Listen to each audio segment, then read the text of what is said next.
জ্যামিতিক নির্মাণ মানে কাঁটা কম্পাস আর রুলার দিয়ে একদম নিখুঁত সব আকার বানানো। এটা কিন্তু শুধু অঙ্ক না, বরং আর্ট আর যুক্তির একটা দারুণ খেলা, যা আমাদের চারপাশের দুনিয়াটাকে একদম নতুন চোখে দেখতে শেখায়। তো চলুন এই মজার খেলাটা একটু খেলি আমরা।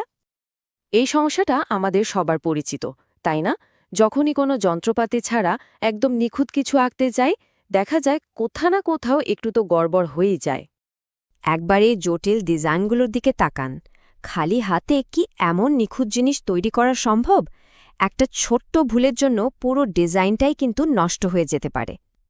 কিন্তু প্রশ্ন হলো, কেন এত কঠিন? আসলে আমাদের হাত তো যন্ত্র না, একটু কাঁপে, আর আমাদের চোখও একদম নিখুঁত দূরত্ব মাপতে পারে না।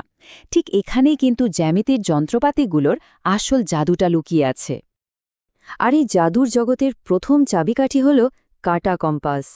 একটা নিখুঁত বৃত্ত আকার সব রহস্য কিন্তু লুকিয়ে আছে এই সহজ দেখতে যন্ত্রটার মধ্যেই। ব্যাপারটা আসলে খুবই সহজ। একটা বৃত্ত কি, এর কেন্দ্র থেকে পরিধির ওপরের প্রত্যেকটা বিন্দুর দূরত্ব একদম সমান, যাকে আমরা ব্যাসার্ধ বলি। কাঁটা কম্পাস ঠিক এই নিয়মটাকেই বাস্তবে কাজে লাগায়। একটা পারফেক্ট বৃত্ত আঁকার প্রথম কাজ হলো মাপটা ঠিক করে নেয়া।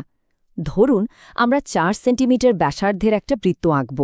তাহলে রুলার দিয়ে মেপে কম্পাসের কাঁটা আর পেন্সিলের মধ্যেকার দূরত্বটা একদম ৪ সেমি করে নিতে হবে। এরপর কম্পাসের যে ধাতব কাঁটাটা আছে সেটা কাগজের উপর একটা বিন্দুতে একদম শক্ত করে বসাতে হবে। এই স্থির বিন্দুটাই হলো আমাদের বৃত্তের কেন্দ্র। পুরো জিনিসটার ভেদ কিন্তু এটাই। আর সব শেষে কাঁটাটাকে এক জায়গায় স্থির রেখে পেন্সিলের মাথাটা শুধু আলতো করে ঘুরিয়ে দিন। ব্যাস, দেখুন কোনো আন্দাজ ছাড়াই কি সুন্দর একটা নিখুঁত বৃত্ত তৈরি হয়ে গেল। তাহলে কি দাঁড়ালো ব্যাপারটা? কম্পাস কিন্তু শুধু আঁকার একটা যন্ত্র না, এটা আসলে বৃত্তের যে সংজ্ঞা তারই একটা বাস্তব রূপ। এটা নিজে থেকেই নিশ্চিত করে যায় যে পেন্সিলটা কেন্দ্র থেকে সবসময় একই দূরত্বে থাকছে, কোনো রকম আন্দাজের দরকারই পড়ছে না। আচ্ছা, বৃত্তের জগৎ থেকে বেরিয়ে এবার একটু সরল রেখার দিকে যাওয়া যাক।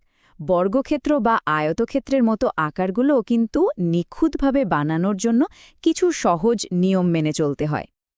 বর্গক্ষেত্র আর আয়তক্ষেত্রের মধ্যে মূল পার্থক্যটা খুবই সোজা, বাহুর দৈর্ঘ্য। বর্গক্ষেত্রের ৪টি বাহুই সমান, আর আয়তক্ষেত্রে শুধু উল্টো দিকের বাহুগুলো সমান। তবে একটা জিনিস দুজনেরই এক, সব কোণ একদম কাটায় কাটায় ৯০ ডিগ্রি। চলুন এবার একটা নিখুঁত বর্গক্ষেত্র বানাই। সবার আগে লাগবে এর ভিত্তিটা। ধরা যাক বর্গক্ষেত্র